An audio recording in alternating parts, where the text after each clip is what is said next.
My name is Edel Tierney. I'm National Research Officer with Tusla Child and Family Agency, and I also work in a voluntary capacity with two PPI advisory groups at NUI Galway. I'm delighted to be chairing this morning's session, PPI in Action. We have two very interesting presentations coming up that show how PPI can make a huge difference in clinical research. Our first presentation is from Anne Lennon Bird, and Anne is going to tell us about her experiences of doing PPI in research in Huntington's disease. Over to you now, Anne. Hello, everybody. My name is Anne Lennon Bird, and it was 4 short words that brought me to this point today. On the 22nd of June 1999, ironically, it was the day of my 14th wedding anniversary, my husband tested positive for Huntington's disease.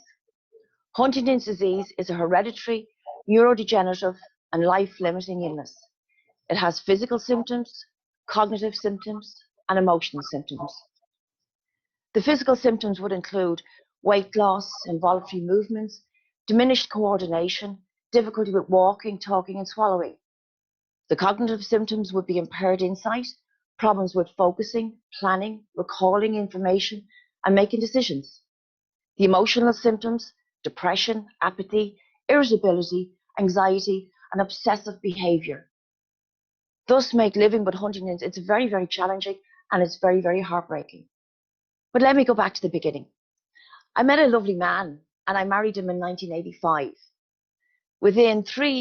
We had 3 children within 6 years.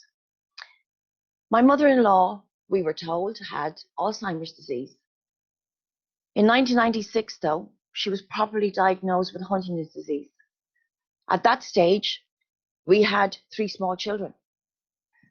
I noticed my husband, he was displaying unusual symptoms, but I was putting those symptoms down to long-term effects of a head injury that he had previously. But when my mother-in-law was properly diagnosed, I had a really strong suspicion that Donald possibly could have had Huntington's. At that stage, the centre in Ireland, the genetic centre, was not opened. So we were told that if Donald wanted to be tested, we would either have to go to Belfast or we would have to go to England. They advised us, though, to wait until the centre was opened in Crumlin Hospital, and we did. And it brought us to that point. On June 1999, Donald tested positive. Although I wasn't really very surprised by it, it is really, really shocking news, because at that stage I knew all of my 3 children had a 50% chance of inheriting this disease. And because their dad was really symptomatic at that stage, we had to sit our children down and tell them.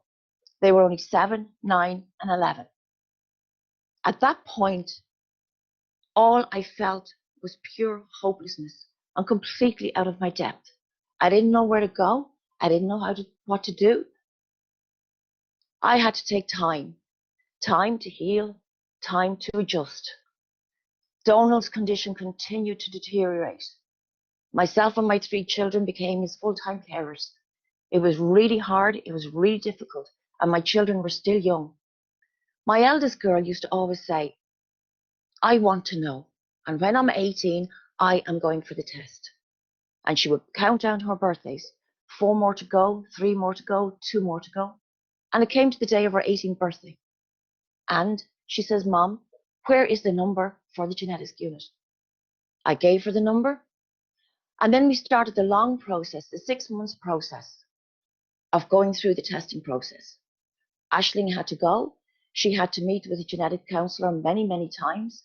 Then she had to go to see a psychiatrist to see if she was mentally capable of taking on this news. It was the 6 longest months of my life. The day of the results came, and we went to Crumlin Hospital, and we followed the grey line. In Crumlin Hospital, there's different coloured lines on the wall that bring you to different places. And the grey line brings you to the genetic unit. So we followed the grey line all the way down to the genetics unit. We sat in a room, the geneticist came in, and again, 4 words. It's not good news. My girl had tested positive. In the space of 9 years, 3 generations had tested positive for Huntington's. It was the most dreadful, dreadful time. The feelings of hopelessness that I had before were magnified 1,000 times. But we had to come to terms with this, we had to live with this, and we had to move forward. And life being life, you do move forward. You do get through things. Many years later, my son came to me and he said, Mom, I want to know if I have it. So again, we followed the whole process again, the 6 months process, the day of the test results, walking down, following the grey line, down to the genetics unit. But this time, it's 3 words. It's good news. He didn't have it. He was negative. Many people would think that hearing good news like that is brilliant, but there is a downside to it too. The guilt that he felt. How can he go home? How can he tell his sister that he's okay and she's not? But she was wonderful. She was so, so happy for him. Again, with bad news, also so with good news, you got to take time. You got to heal. You got to adjust. A few years after that, my 3rd child, she said, Mom, I want to know. So again, we followed the whole process. On the day of her test results, we followed the grey line all the way down to the genetics unit. And again, 4 words. It's bad news. So here, 3 of my children, out of the 3, 2 tested positive. And here I am, back again, in that very, very black hole, totally hopeless. Where do I go? What do I do? How do I deal with this? How do I carry on? The people that gave me the biggest support were the people in the Huntington's Disease Association. I became a member, and over time, I joined the board. The level of help and support that they gave me was invaluable. It is a tiny, tiny organization. There's only 1.5 members of staff to deal with all Huntington's families in the 26 counties of Ireland. It's very, very small, but it is very, very powerful. I decided then to focus my energies on trying to do something positive. So over time, I began to travel to the European conferences. I was really, really encouraged and inspired by the level of research and developments that was going on. I was given an opportunity to join a European Huntington's Disease Quality of Life Working Group. This group was responsible for the formulation of the Huntington's Disease Health-Related Quality of Life Questionnaire. It was specifically for spouses and partners, and it was to capture the true impact of living with this disease. It was actually wonderful to be part of something, to be actually given a chance to give something that maybe in the long term would have a very positive effect on Huntington's families. Then all through the world, there was a lot of research going on, and thankfully, many, many companies stepped forwards with potential therapies for Huntington's disease. Roche, Wave Life Sciences, Unicure, just to name a few of those companies. But there are challenges to be faced though, for example, how to deal with HD symptoms and how to design trials to keep participants engaged and informed, so to prevent dropout. So to this end, in 2018, a new group, HD COPE, the Huntington's Disease Coalition for Patient Engagement. It was formed by the Associations of Europe, America, and Canada. It's a new global coalition to give families who are affected by HD a direct voice in HD clinical research. I am a member of this group. It was formed to incorporate the patient's voice in global therapeutic developments for HD and to communicate the HD community's experience and needs to regulatory, industry, and researchers. Most of the HD COPE members were not experts in research or clinical care. In fact, many of us, we have no medical background whatsoever. We do not endorse specific companies, drugs, or specific approaches. What we do contribute, though, is our wealth of knowledge about the complexities and the intricacies of Huntington's disease to find the best way forward for effective and meaningful drug trials. We meet face-to-face once a year and have regular online collaborations throughout the year. In fact, HD COPE has been meeting with Roche for more than 1 year before they started their recruitment for phase 3 gene-lowering trials, Generation HD1 with 660 participants. The HD COPE team has played a huge part in the design of their protocols and guidelines. The team has proved so effective that additional representatives have joined from China, Africa, Australia, New Zealand, and South America. Another group that I am a member of is Health R&D. The Health R&D project was funded under the EU Joint Programme for Neurological Diseases in 2018. Partners from Ireland, Scotland, England, Wales, Italy, Netherlands, and Czech Republic are working together to realise this 3-year project. Health R&D originates from discussions with representatives from the patient community and some clinicians about how to provide better access to expertise and support for patients throughout Europe. Health R&D strives to contribute to achieving the aspirational goal. Not the patient has to travel, the knowledge does.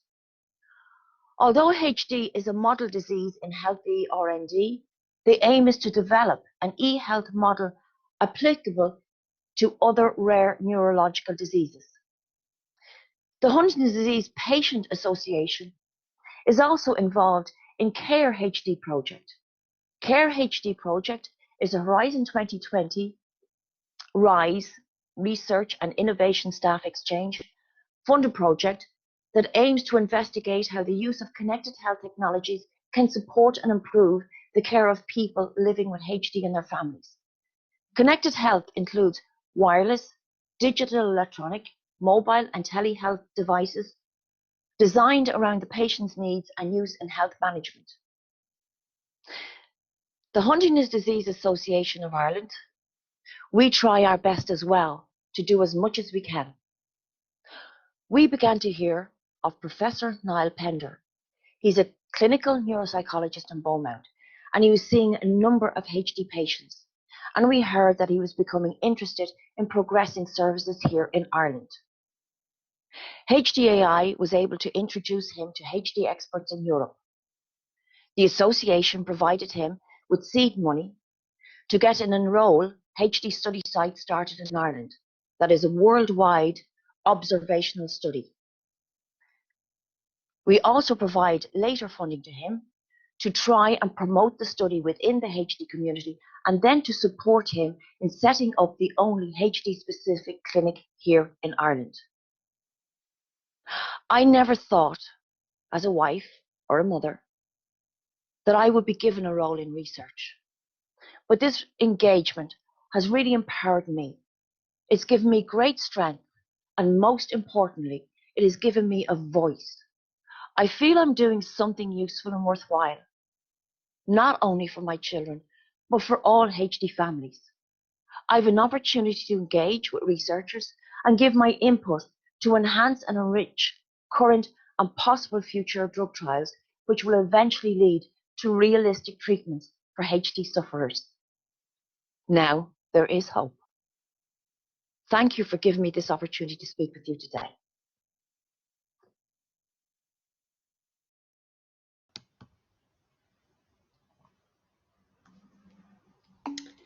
Thank you so much, Anne. That was a very powerful and emotive story that you told us. And thank you to your family for sharing their story with us. It's a very powerful example of how being involved in the PPI movement can actually bring hope to people's lives. Are you with us, Anne? I'm just wondering if Anne has joined our session. Okay, she's online. Oh, there Brilliant. you are. I'm here, I think. Great. You're very welcome, Anne. Thank you very much, Edel. Did you hear? You can hear me. Great. I can, yeah. And it's so powerful to hear you speak about your experiences, and we were getting a lot of messages popping up on the chat about your presentation. I wanted to ask you myself, because I'm very interested. You talked about how, many of you in the PPI group, the family carers and so on, don't have a medical background. And yet the research that you're talking about talks about clinical trials, it talks about drug trials, it talks about health technology. How did you overcome, the learning that's involved in all of these sort of methodologies and the terminologies and, all of the kind of technical language that's required to be involved in this type of research? Well, obviously, before we started meeting with the drug companies and the researchers and scientists, we were given intensive training because all of these professionals would speak in medical language. So they had to teach us what this medical language was. They had to teach us the terminology. They had to teach us what it meant. For someone like me, and for most of us on this team, it is a difficult learning curve, but we have a joint interest in learning as much as we can because we want to engage as much as we can. So yes, we're given very good teaching and learning, and I'm happy about that. It's wonderful, Anne, and you present it in such a very clear way. You make it seem so easy, and yet we know it's not. I'm wondering, you talk about from hopelessness to hope and about empowerment. How do you feel the voice of you and your family was empowered in this process? Well, as you know, clinical trials are very rigid, and they have to be. But when you're dealing with an illness as complex as Huntington's, you have to find ways to engage people who have a variety of symptoms. You have to fit them into a very, very strict trial. We live with this illness. We know what works with people. We know what works best with them. We know very, very simple things. If you're going to have, you're going to have a session in the morning. Well, no, you're not going to have it in the morning. It doesn't suit them. You have to know, okay, simple things. They perform better. They engage better if they are well fed, if they're well rested, if they're, that's just on a very, very simple level. We have that knowledge of what it's like living with Huntington's, and then we try all these researchers and the people organizing trials. You have to approach it this way because that's how you will involve them better, how you will maintain their interest better, how you will maintain their focus better.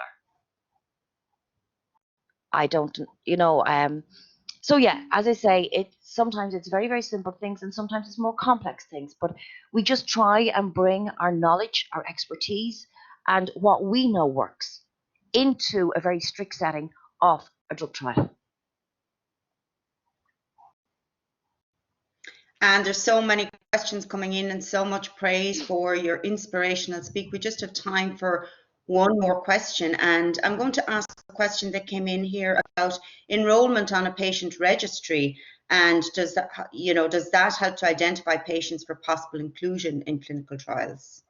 Yes, because that's where the patients are identified, and that's why it is so important, and that's why it was so important for us as an association to really help and assist Dr. Pender in Beaumont Hospital, because he has set up the register which is called Enroll, and we are encouraging family members all over Ireland to join Enroll.